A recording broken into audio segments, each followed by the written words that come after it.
Experience the all-new ABC News app. Download it now.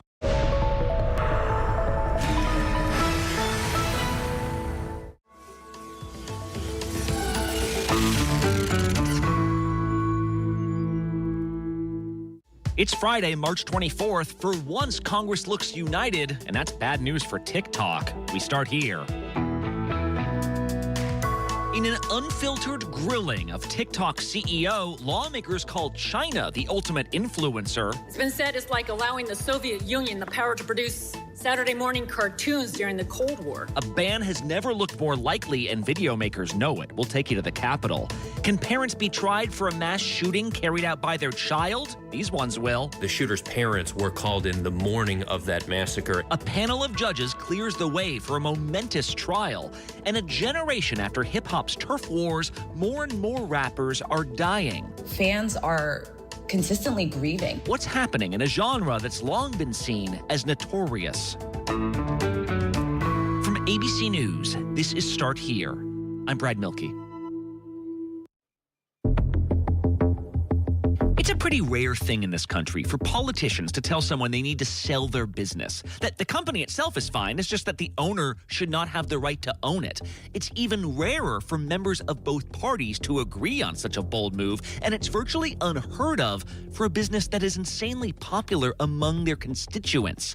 And yet, yesterday, when the CEO of TikTok showed up on Capitol Hill, sat down in front of the House Energy and Commerce Committee, and tried to convince lawmakers that President Biden was wrong to demand a sale, there was not a lot of sympathy from these lawmakers staring back at him. Let's go straight to ABC's Jay O'Brien, who covers Congress. In fact, he's at the House now where this all went down. Jay, we know at this point TikTok is owned by a Chinese parent company. We know that China exerts a lot of control over its company, so there are security concerns. But the question had been how serious the U.S. government might be about forcing a sale. What did this hearing tell us?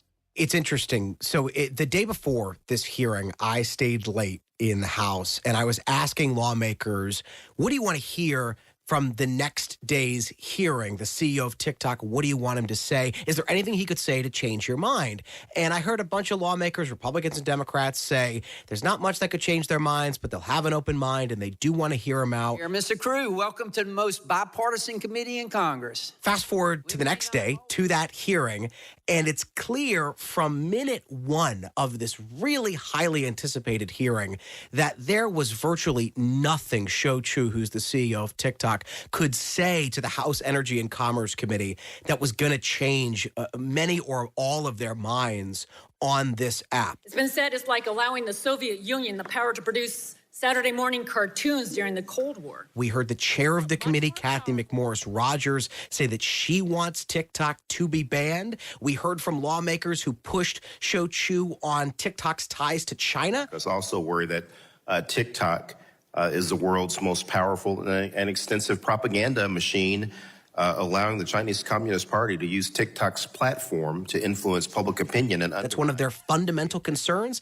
data privacy and misinformation, and all of that rooted in TikTok's relationship that it's owned by a Chinese company. One congresswoman pushed Shou Chew, the CEO, specifically on this idea of data. Why would the Chinese government sidestep their national law, including Article 7, Article 10, in terms of user data? Can the Chinese government access data from TikTok? Can it request that TikTok's parent company, ByteDance, give them information on U.S. users? That's something TikTok says cannot happen, that they're working to make sure can definitely not happen. Our plan is to move American data to be stored on American soil. And Shou Chew says he's not seen any evidence that the Chinese government has access to user data or any kinds of data. And Anna Eshoo says, I find that actually preposterous. I have looked and I have seen no evidence of this happening. And that was pretty much the theme over the entire 5.5-hour hearing, Brad. Like, you should have come here with proof that this isn't happening. Otherwise, sorry, like we just don't buy this. Exactly. And a lot of it was rooted in concerns, not necessarily about what TikTok is doing. Now, there is some cases where TikTok is accused of surveilling journalists, but a lot of the concerns lawmakers voiced in that hearing was about what TikTok could do. You'll say anything to avoid this outcome, like you are 100% responsible for what TikTok does. or that your ties to the Chinese Communist Party through ByteDance is just a myth. We aren't buying it. Because of its relationship to China, in that the company that owns TikTok is headquartered in China, there were concerns that the Chinese government could use TikTok to propagate misinformation, could use TikTok to suppress certain kinds of viewpoints. Now, TikTok says that's not happening, that they are beholden to no country. TikTok will remain a place for free expression and will not be manipulated by any government. But still, lawmakers saying to millions of younger Americans who use this app that you might not be worried about this now, but you might be one day. Okay, but it's still up to this company whether they sell their app to somebody else. That's what the Biden administration says they have to do, or they'll ban it. But would the government, would Congress, would President Biden, would they actually take the step of banning this thing? That's the debate that's happening right now in Congress. If the Biden administration were to choose to ban TikTok, a lot of legal experts say that that is a rocky legal road because of certain laws that protect the free flow of information and certainly the First Amendment as well. And TikTok has used those laws previously to protect itself in court. But there are efforts in Congress to create new laws that would just straight up ban TikTok, some of them, and others would allow the Biden administration more authority to regulate TikTok and to potentially ban it. You damn well know that you cannot protect the data and security of this committee or the 150 million users of your app, because it is an extension of the CCP. And it's really hard to understand how it would even work because this is so new. This is such a novel concept. Like, you could take it off the App Store, some speculate, but maybe that would still preserve TikTok on the phones that already had it. You could stop certain kinds of transactions relating to TikTok. And they say, by the way, TikTok's point of view in all of this is that they believe they're doing everything they can to protect U.S. user data. They say that they are not influenced by any foreign government. And they even said in relation to that hearing that the day was, and I'll quote them directly here, the day was dominated by political grandstanding. So they are saying that Congress really took this and made it political, despite the fact that we saw really bipartisan support to do something about TikTok. But then that makes me think, like, if TikTok is standing up, essentially saying, like, sorry, you can't make us sell anything, it makes me wonder if this ban would become a more real thing. But, Jay, the thing that's shocking about this to me is usually when Congress gets all upset about an industry, it's because everyone else, all their constituents are upset about the industry, right? Like, constituents are upset about airlines, so we're going to have a hearing on airlines. Well, if usership numbers are worth anything, Americans love TikTok, right? So how would users react here?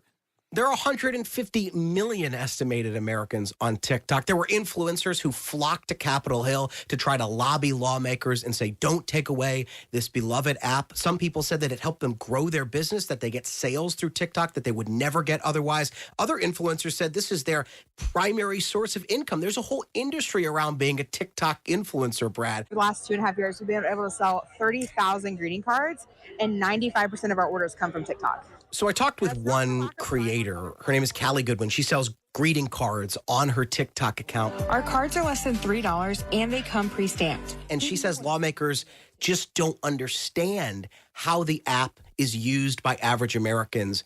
And she's trying to get that message across that it is safe. I think we're talking about things that are hypothetically an issue, but have not actually proven to be a security threat or an issue at this point. I also spoke with another dancing creator. His name is Imani Carrier.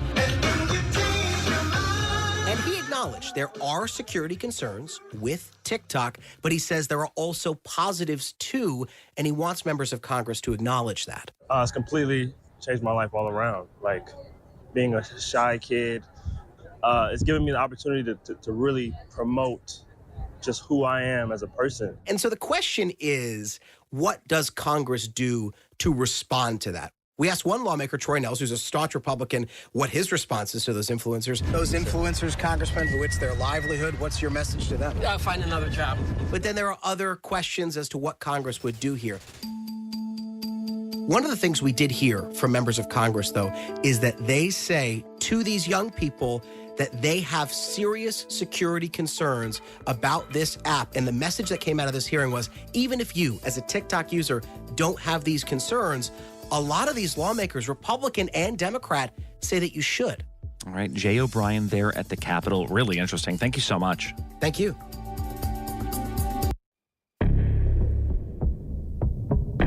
We talked yesterday about the shooting at a Colorado school where a 17-year-old student who regularly had his bag searched suddenly pulled out a gun and opened fire. The scene is not secure. Student has a weapon and do not know where they are. It turned out he had brought a weapon to his previous school as well, which prompted this so-called specialized safety plan. Early yesterday morning, he was found dead. Once again, seeing helicopters, news, police. We talked about the anger from some in that community who felt like there were plenty of warning signs to justify more proactive measures from the school. And so I rushed over here for the 4th time this year to get my son out of a lockdown. And this isn't the only school, of course, where an act of violence was carried out by someone who is exhibiting a lot of red flags. A Michigan appeals court is deciding whether to bring charges against the parents of school shooter Ethan Crumbley. What actions or inactions did the two defendants have that led to this shooting? Recently, a Michigan appeals court was considering a case that could have profound implications for parents and whether they go on trial for a shooting spree by their kid. Yesterday, that court reached its decision. ABC's Trevor Ault has been reporting on this. Trevor, this was the Oxford High School shooting outside Detroit, right? Where the shooter had been exhibiting troubling signs. Like, everyone's meeting with him, but no one seems to know that he has a gun on him that day at school. Exactly, Brad. And it was the day where the shooter's parents were called in the morning of that massacre, and prosecutors say declined to take him home. Did you keep the gun and ammunition in your backpack with you that day? Yes. Since then, Ethan Crumbley, that shooter, has already pleaded guilty to every crime resulting from that massacre. He's pleaded guilty to murder. He's pleaded guilty to terrorism. He's possibly facing life in prison. What this is about now is something we've never seen before. How are you pleading to count 4? Not guilty. After all of the school shootings that we've seen, this is the first instance where the parents are now going to go to trial themselves. So his parents, James and Jennifer Crumbley, they've pleaded not guilty to 4 counts each of involuntary manslaughter, where basically the prosecutors say, yes, Ethan Crumbley brought that gun into the school. He pulled the trigger. He killed 4 of his fellow students. He injured 7 other people, including a teacher. But the parents were acting so egregiously. They ignored so many warning signs that they too have to be held criminally responsible. This intentional act was foreseeable. This is a case where months before the shooting, these parents knew he had reported hallucinations. They knew he had asked to go to the doctor, and they did nothing. And the attorneys for these parents tried to fight this. They said, you can't hold parents responsible for the crimes of their children. And until the prosecution can show that the parents were more a part of knowing that was the plan and that it was foreseeable, he would actually take a gun and shoot other people, they'd be charged as aiders and abettors. And that's obviously not the facts in this case. But the judges are saying in this case, there could be enough evidence for the jury to find these parents guilty. And so now it will go to trial, Brad. Yeah, I was going to say, this is a potentially precedent-setting case. It's not a given that the parents are being found guilty of anything. This just means it can go to trial. But what specific issues did this appellate court have to consider? Well, it was very clear that they are aware that this is extremely unique and that you do not charge parents for a crime that their child commits just because, you're the parent and you're responsible for your child. They say this is an extremely unique circumstance. My wife always rolls her eyes at me when I talk about the slippery slope, but it is a valid concern. The judges made several points here that they also acknowledge, yes, this could be potentially argued as a slippery slope of we don't necessarily want to charge parents for every crime that their child would commit.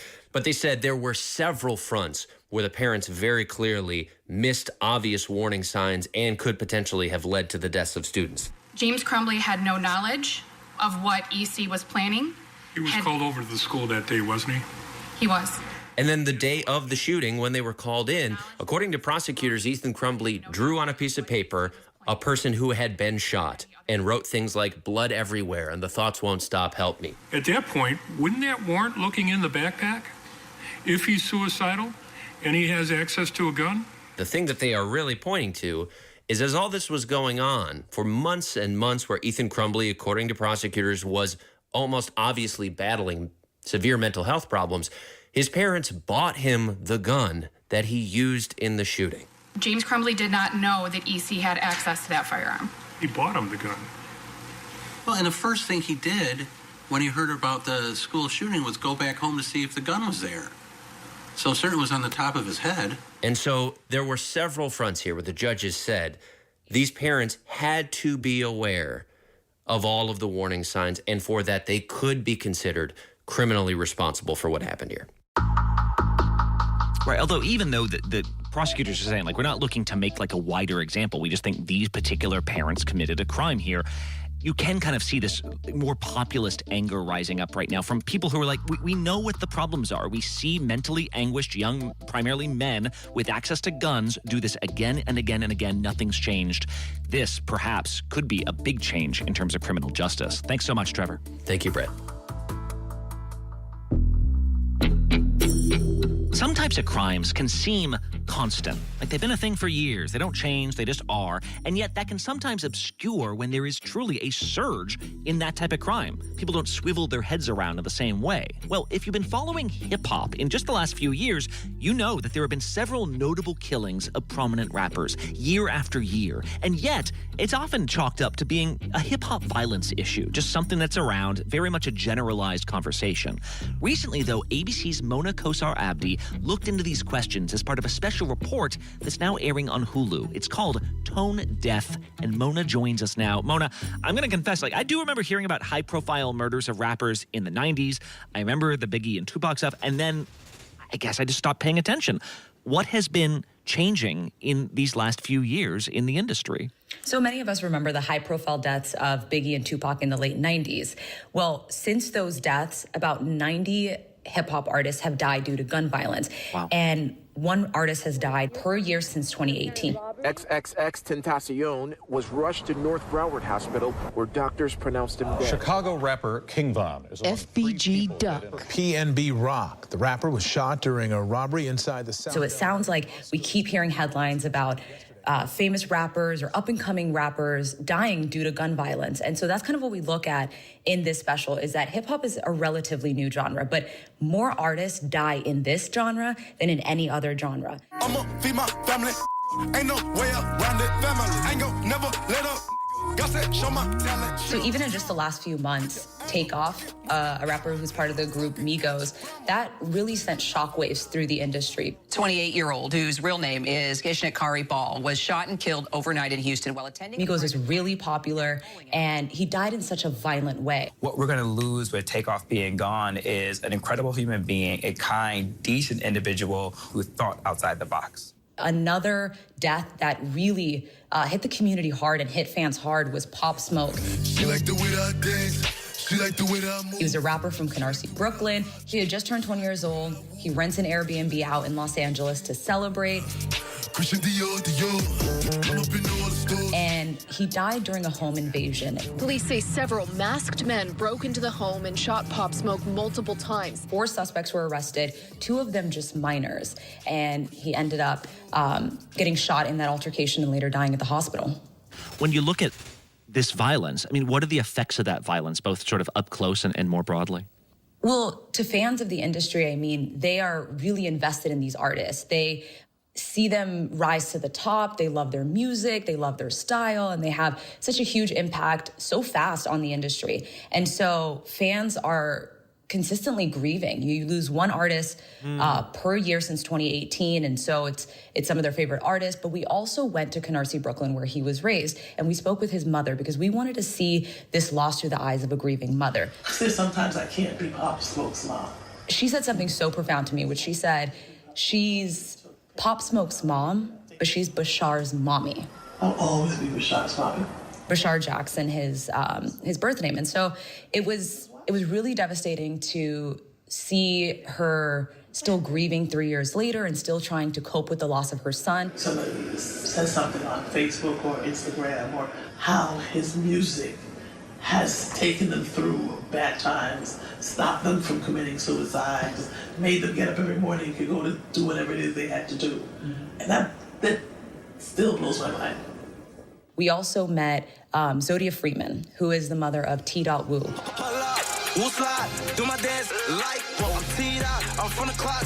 Both boys were raised in Canarsie, Brooklyn. Both of them grew up together. They rose to fame together. He kept saying, Mom, I'm working. I have a surprise for you. And you're going to see, I'm going to make you proud, Mom. And they both died within 2 years apart due to gun violence. Did you ever find out what the surprise was?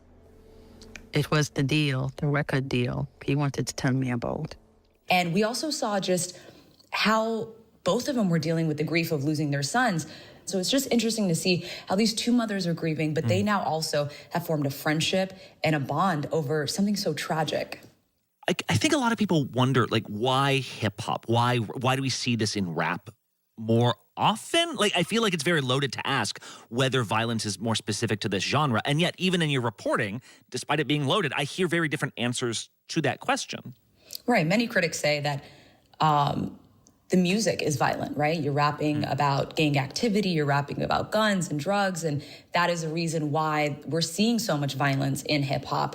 But that's not necessarily the case, because what you need to understand is a lot of these artists come from communities where that is prevalent, where gun violence is prevalent, where drug activity is prevalent. And so they are only rapping about what they know. They're only rapping about what they see.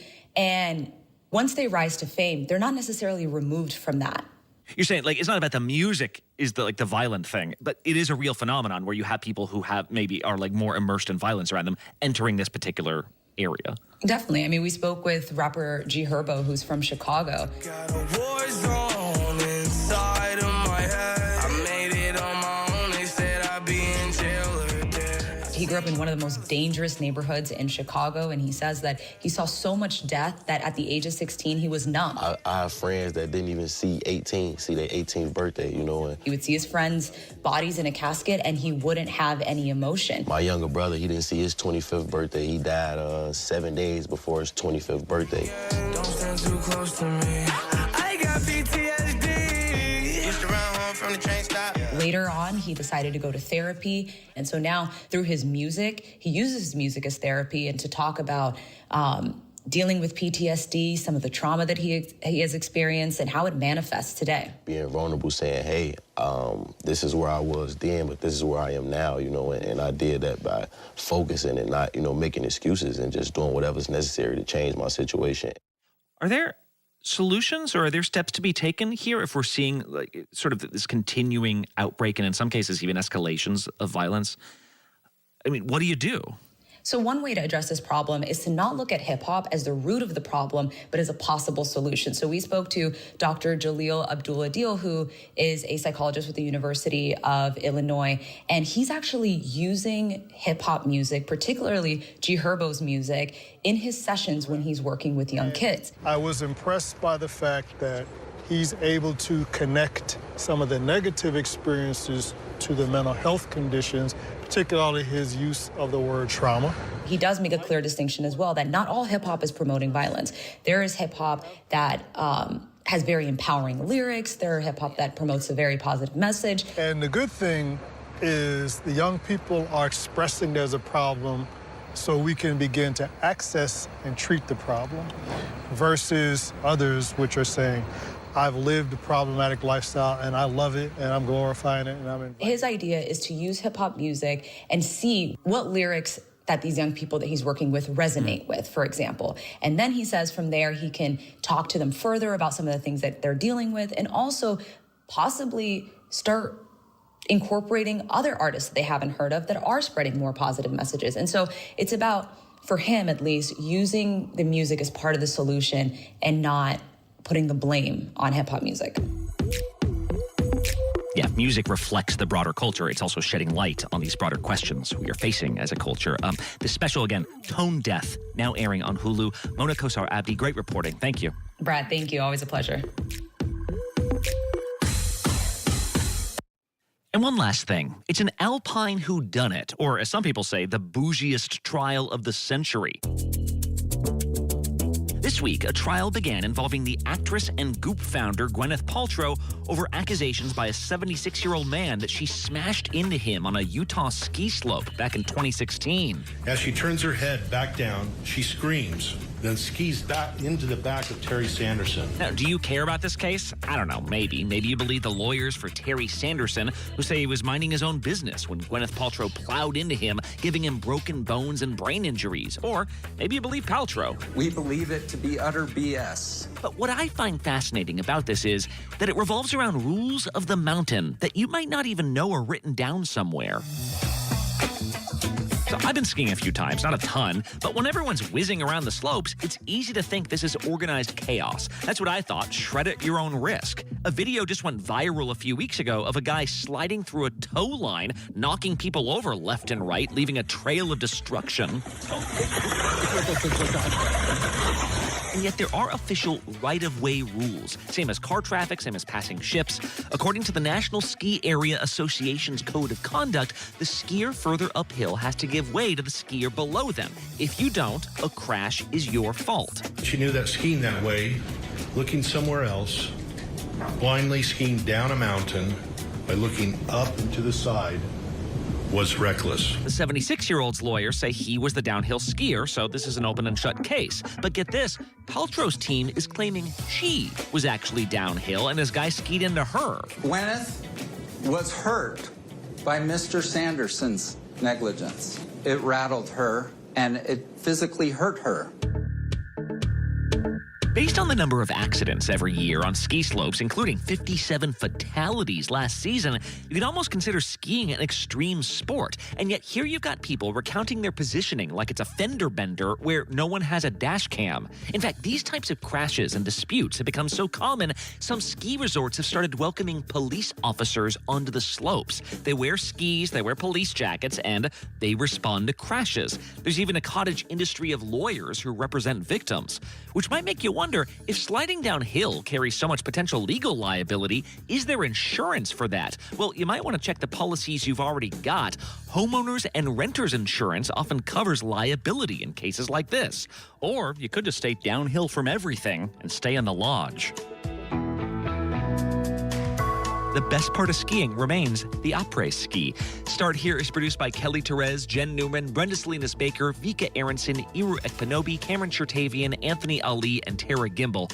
Ariel Chester is our social media producer. Josh Cohan is director of podcast programming. I'm our managing editor. Laura Mayer is our executive producer. Thanks to Lakia Brown, John Newman, Liz Alessi, and our intern Amira Williams. Special thanks this week to Chris Berry, Sony Salzman, John Santucci, and Stephanie Ebbs. I'm Brad Milkey. See you next week.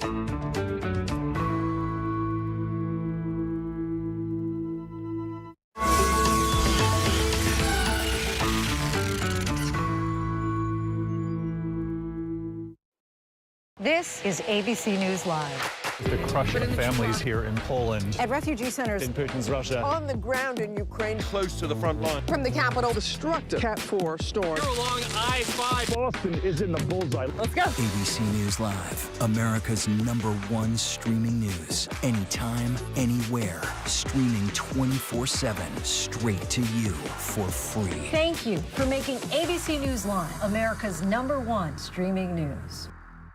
She fulfilled his every fantasy. Because she played these games, my son died. It was dubbed the first internet murder. Now tonight, a murder plot hatched in a chat room. Sex, the internet, murder. Truly astounding. And now she wants to come clean to 2020. It was like a video game, and each man was another level. That's a special kind of evil. 2020, tonight at 9/8 Central on ABC. With so much happening these days, it's hard to keep up. Things change hour by hour, minute by minute. The historic weather that's now unfolding. The worries on Wall Street. We're bringing you the Right Now. With a nationwide teacher shortage. The Right Now look at the day ahead. An alert this morning for dog owners and the key takeaways from the biggest stories. World News Now and America This Morning, America's #1 early morning news. Today does feel a little different. Early mornings on ABC News Live. Elephants are more like us than we ever thought possible. They speak to each other in ways we're just beginning to understand. It's not just noise. It's an ancient wisdom formed over generations. They'll share their secrets with us if we only listen.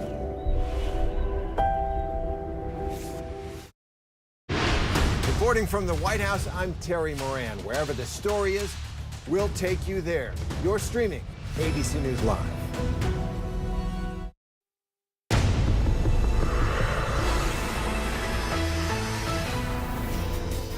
Hi, I'm Diane Macedo. Today on ABC News Live, the U.S. launches airstrikes on Syria after a deadly drone attack on an American base. An American contractor is dead and 6 others are wounded, including 5 U.S. service members. The latest on the attack and the U.S. response. The body camera footage released in a fatal police shooting. What we're learning about the moments before that shooting and what the unarmed man's mother is saying now. The new warning about deadly eye drops, what the CDC is saying about contaminated over-the-counter drops and the brands to check for in your medicine cabinet. And Cinderella is still dancing. With half the Elite 8 set, who will join them tonight? We have the latest on March Madness and highlights from the key matchups that came down to the wire. But we begin with the U.S. launching retaliatory airstrikes in Syria. It comes after Iranian-backed forces attacked an American base in Syria. An American contractor is dead. Another is injured, along with 5 U.S. service members. Chief Global Affairs correspondent Martha Raddatz has the latest. Hi, Martha.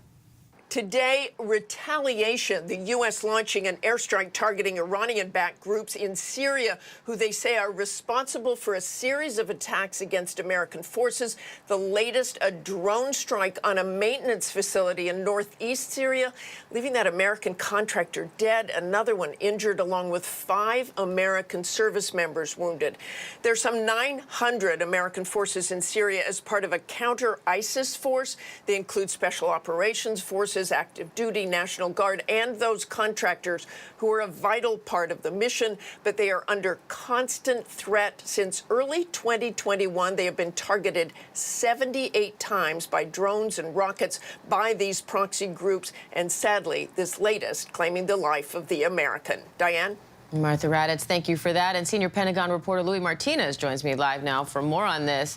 Louis, what do we know about the drone strike and the condition of the American soldiers and contractor injured?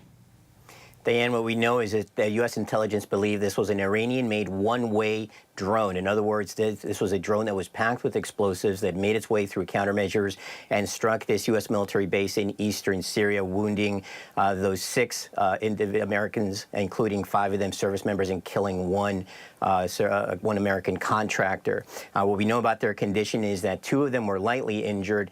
The other 4 were transported to a U.S. military medical facility inside of Iraq because they had more serious injuries. But as to their status, we don't have latest details on that. Now, the commander who led this attack says there have been 78 attacks against coalition forces since 2021, all of those linked to Iran. What's Iran's goal here?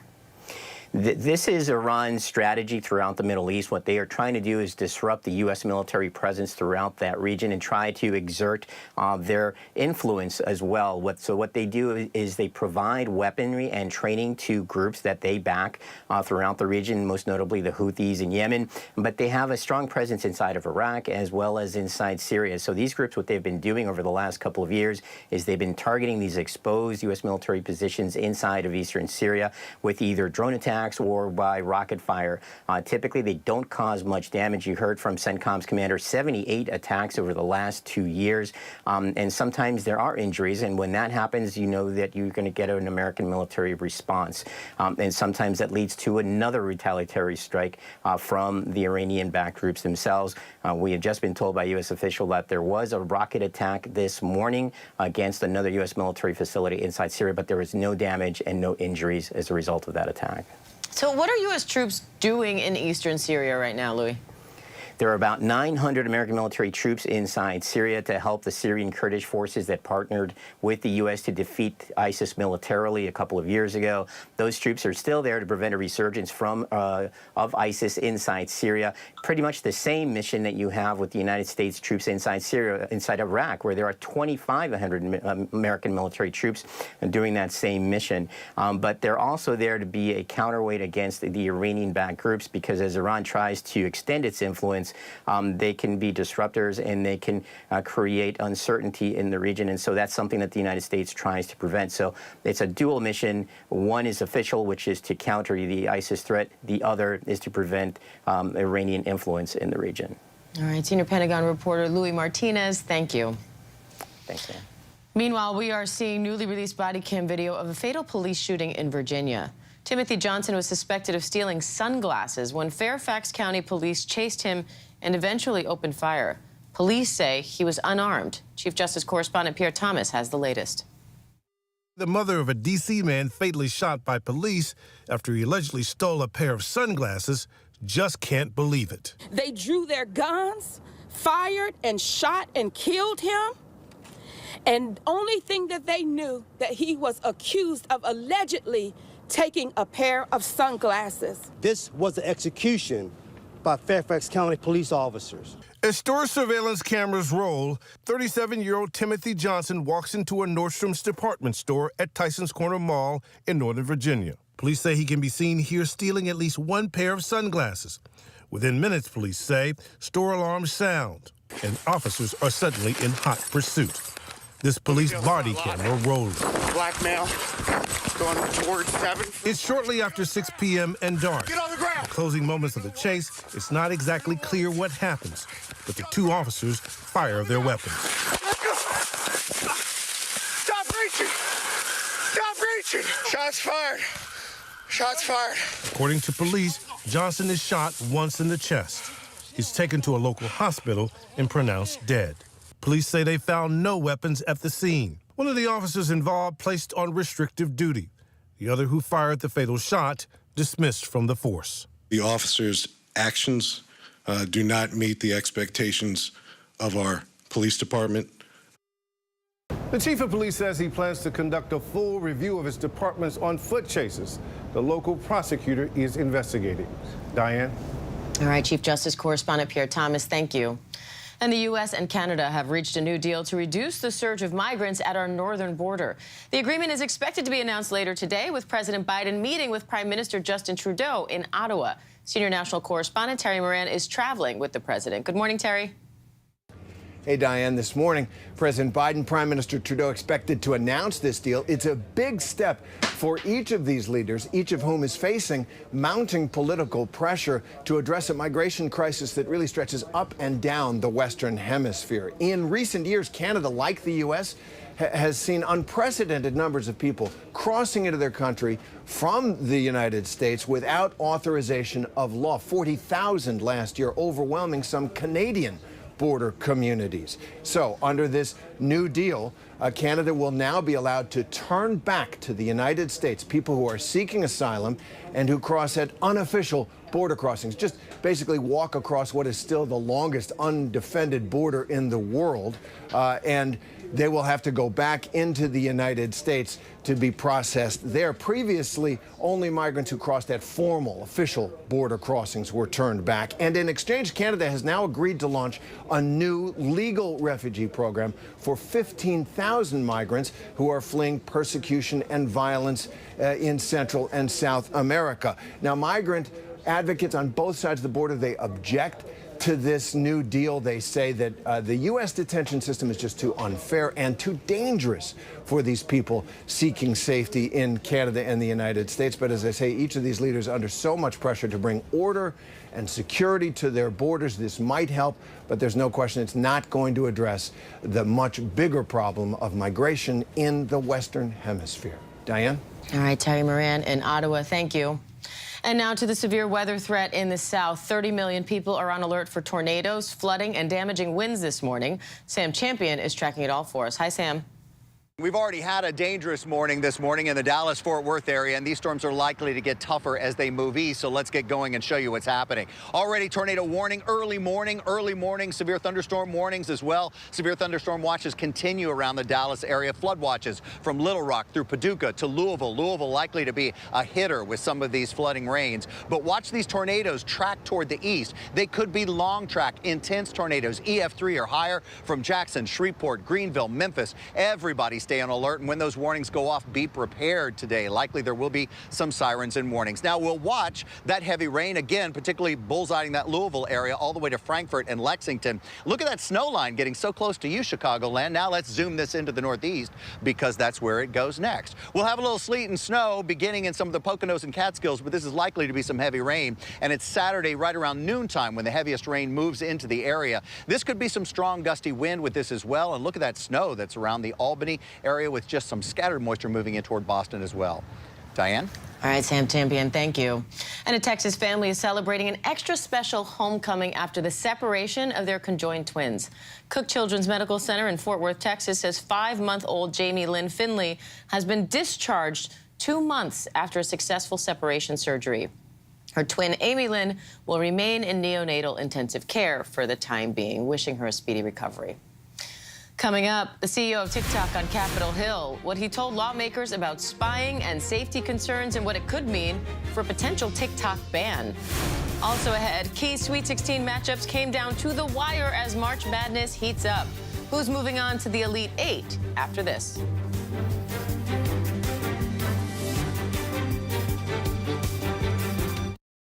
Whenever news breaks, The crush of families here in Poland. Here in Kentucky, no match for the tornado. From Monterey Park, California, on the ground in Ukraine. Reporting from Uvalde, Texas. ABC News Live is right there everywhere. From the scene of that deadly missile strike in Dnipro, Ukraine. Reporting from the earthquake in Turkey. From Charleston, South Carolina, on the 2024 campaign trail. From Kathmandu, Nepal. Truckee, California, covering record snowfall. Traveling with the president in Mexico City. Wherever the story. Here at this airport in Tampa, it's already shut down. Reporting from the nurses on the picket line. Reporting from Jerusalem. Here at 10 Downing Street in London. Streaming live to you. Wherever the story is. Wherever the story is. Wherever the story is. We're going to take you there. You're streaming ABC News Live. ABC News Live. You're streaming ABC News Live. ABC News Live. Streaming free everywhere. America's #1 streaming news.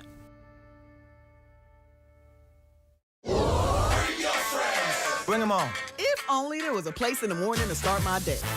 With a smile, somewhere to help me get in the know.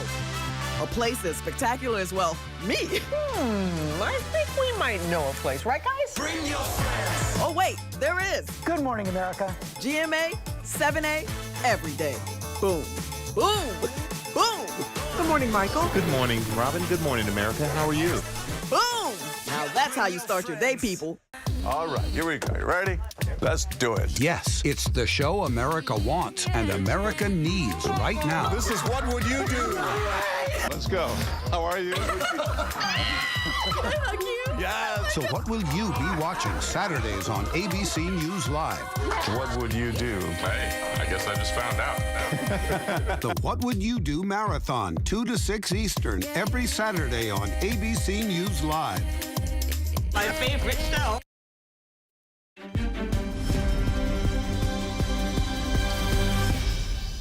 Welcome back. U.S. TikTok creators are on edge after the app's CEO was grilled on Capitol Hill. A bipartisan committee voiced questions and concerns over the app's privacy and security.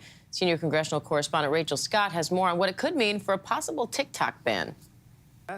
Lawmakers signaling they are only growing more skeptical about TikTok. TikTok is the spy in Americans' pockets. Your testimony has raised more questions for me than answers. Your platform should be banned. After the platform CEO, Shou Chew, testified before Congress, defending the wildly popular app and its Chinese parent company ByteDance, insisting they've taken steps to protect the data of its millions of American users. There are more than 150 million Americans who love our platform, and we know we have a responsibility to protect them. We will firewall protected U.S. data from unwanted foreign access. Lawmakers weren't convinced. You spoke in your opening statement about a firewall relative to the data, but the Chinese government has that data. Congresswoman, I have seen no evidence that the Chinese government has access to that data. They have never asked us. We have not provided. Well, you know what? I find that actually preposterous. TikTok creators nationwide on edge, fearing a possible ban. It's not looking good. It honestly looks like TikTok will get banned, which makes me so sad. So y'all trying to ban TikTok because it endangers children, but there was a mass shooting yesterday. Well, TikTok tracks your data. So does Twitter, so does Facebook. Reed Moon says his Utah bookstore, Moon's Rare Books, now, I've got a lot of cool books here. Struggled during the pandemic and was given a new life when he joined the app. We have almost recouped all of our COVID losses. 9 out of 10 people visiting our bookstore said, I Had to come by. I saw you on TikTok. Look at that. He says banning TikTok would force him to downsize. It would hurt business, absolutely. In a 5-hour hearing, lawmakers from both parties on a House committee focusing in on privacy and security. Has ByteDance spied on American citizens? I don't think the spying is the right way to describe it. All right. This is ultimately... We can differ on that. Chu even forced to acknowledge concerns from U.S. intelligence officials. Do you disagree with FBI Director Wray and NSA Director Nakasone when they said that the CCP could have the capability to manipulate data and send it to the United States? Do you disagree with their statement? Their statement says could. So do you disagree with that? No, I don't disagree with that. After the hearing, the committee is adjourned. Lawmakers even more unified in their opposition. Were you satisfied with what you heard from the TikTok CEO? No. I have even more concerns now than I did before. I don't trust anything that was being said in there about who has access to the data. Yeah, Diane, this is really an issue that has brought Democrats and Republicans together. But even though lawmakers have concerns, they also acknowledge that millions of young Americans use TikTok every single day, now weighing the risk with its popularity. Diane. All right, senior congressional correspondent Rachel Scott from Capitol Hill, thank you. And a new CDC report shows a growing number of children are being diagnosed with autism spectrum disorder in the United States. The report found 2.8% of 8-year-olds were diagnosed with autism in 2020 compared to 2.3% in 2018. The CDC says the uptick is likely from doctors, parents, and communities getting better at diagnosing children and could also be from improved screening awareness and access to services in historically underserved communities.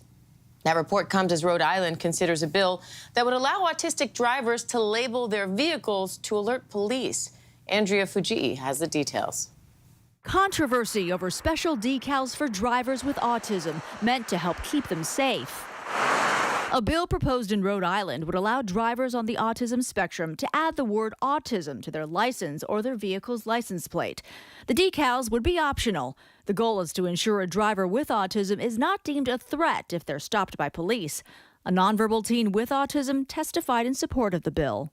The goal is to avoid misunderstandings between the officer and the driver. But some people with autism oppose the idea. One critic saying it is literally labeling us and putting us into a box rather than uplifting and supporting us. Others support the bill's intention, but say it goes too far. If there's a subtle way to say there's somebody who has a different communication style, there's somebody who has specific medical needs, there's somebody who is medically fragile in the car, that is important information for them to have. But how do we do it discreetly so it's not